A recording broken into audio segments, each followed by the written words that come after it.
अगर ज्यादा लगता है कि हमारे घर में पितृदोष है, पैसे नहीं आ रहे, लक्ष्मी नहीं टिक रही, पीपल के पत्ते पर श्राद्ध पक्ष की एकादशी के दिन और द्वादशी के दिन पीपल के पत्ते पर शहद की 7 बिंदियां लगा दीजिए,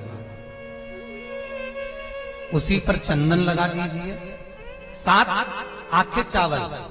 सफेद चावल उस पर रख दीजिए, एक जौ थोड़ी थोड़ी काली तिल उस पर रख दीजिए। अपने पूर्वजों का नाम लेकर, पितरों का स्मरण कर कर, गोत्र बोलकर, नाम बोलकर बहते हुए पानी में उस पत्ते को छोड़ दीजिए। ये केवल श्राद्ध पक्ष में होगा, एकादशी तिथि के लिए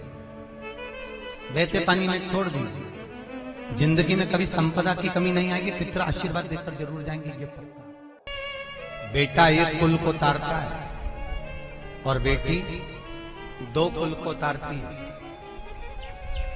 इसलिए 16 श्राद्ध में एक तिथि ऐसी आती है जिस दिन अगर कोई बहू, जिस दिन अगर कोई स्त्री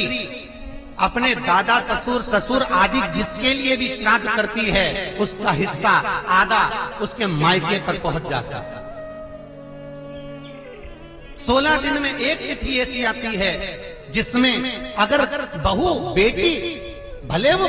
अपने ससुर का करे, दादा ससुर का करे, पर अगर वो भोजन करा रही है, वो श्राद्ध कर रही है, तो उस तिथि का भाग आधा उसके मायके के पक्ष में जाता है। इसलिए कहते बेटा एक कुल को तारता है और बेटी 2 कुल को तारती है।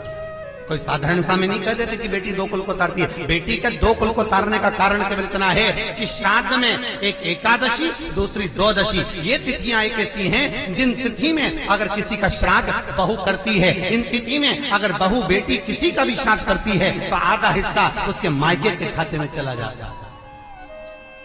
2 कुल को उसी समय पर बेटी, भले वो नाम मायके के लिए नहीं कर रही, भले वो अपने पिता के लिए नहीं कर रही, भले वो अपने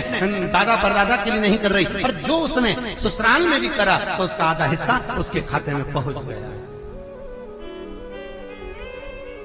संत का खाता ब्राह्मण के खाते में, गुरुजन के खाते में, कोई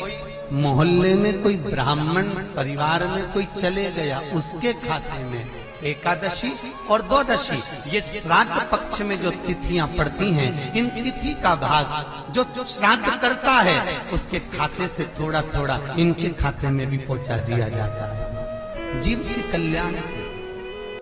श्राद्ध पक्ष की 10वीं, एकादशी और द्वादशी, इन 3 तिथियों पर